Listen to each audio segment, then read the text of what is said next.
So we're looking at another differential equation problem.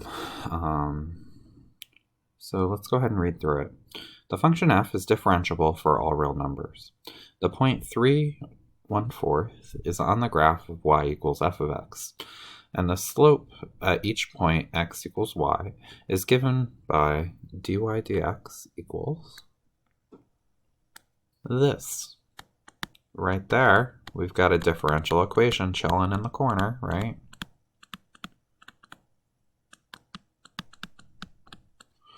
All right, we're asked to find that guy's the second derivative at the point 3/1/4. So we're looking at our first derivative.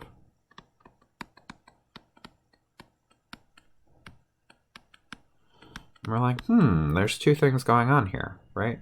We got y squared times the second expression, 6 minus 2x.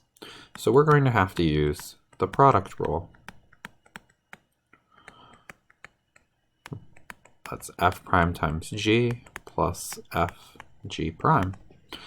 So f here is y squared, derivative of f, 2y, g, whoopsie, g is 6 minus 2x, derivative of g is negative 2. So our product rule tells us that our second derivative is going to be 2y times 6 minus 2x plus y squared times negative 2.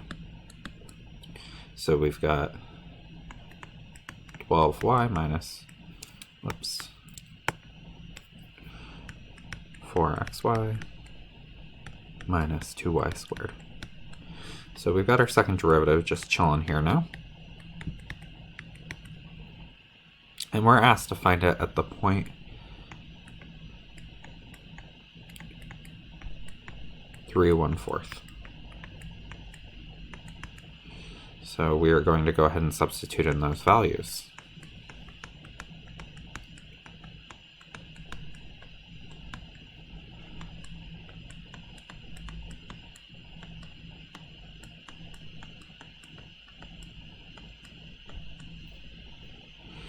Twelve times a fourth is 3, minus 4 times 3 is 12, times a fourth is 3, minus 2 times, well, I guess I'll write it out.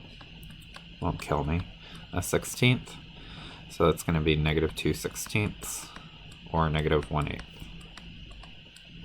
Right, so those guys canceled.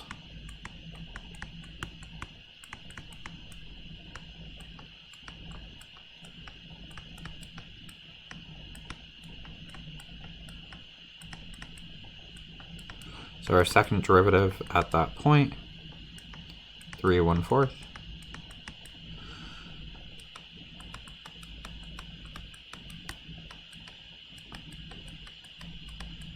is negative 1/8. Right, now we're looking at B. It says find, find y equals f of x by solving the differential equation, yada yada. So we're with the initial condition f of 3 equals 1/4.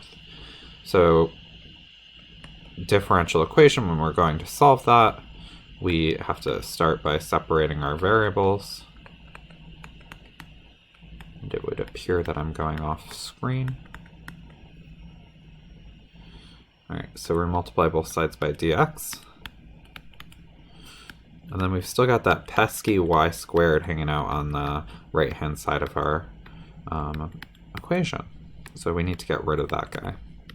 Dividing both sides by y squared.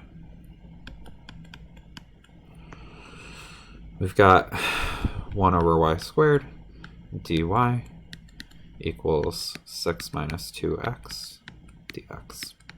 We don't like having that y expression in the denominator. Before we integrate, we're going to go ahead and rewrite that with a negative exponent.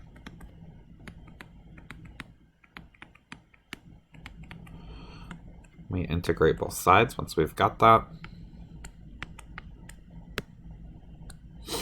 and we end up with y to the negative first when we increase that exponent by 1 and divide by the new exponent of negative 1 equals 6x minus 2x squared. Increase your exponent by 1, divide by the new exponent, plus our constant of integration c. So I've got negative 1 over y equals, and then I've got, if I rewrite this in descending order, 6x plus c. We have to find our value for c, and once we've done that, we're going to go ahead and solve for y to get our particular solution. So the point that we have been instructed to use to find our particular solution is 3/1/4. So let's go ahead and substitute that in. So we got negative 1 over 1/4. We know that means we're going to multiply by the reciprocal. So we end up actually with negative 4 on that side of the equal sign. On the other side, we've got the opposite of 3 squared plus 6 times 3 plus c, or negative 9 plus 18 plus c, or 9 plus c. So we end up with a value of c of negative 13. Now we're ready to write our particular solution. So we've got negative 1 over y equals negative x squared plus 6x minus 13.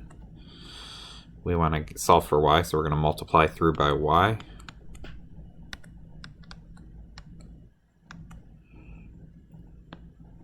So that'll cancel. And then we've got negative 1 equals this gobbledygook. Solving for y, we divide by that.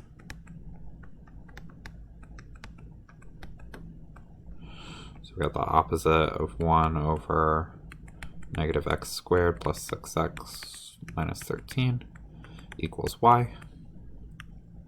We could stop there, but we can also distribute that negative, that pesky negative, right? And we would have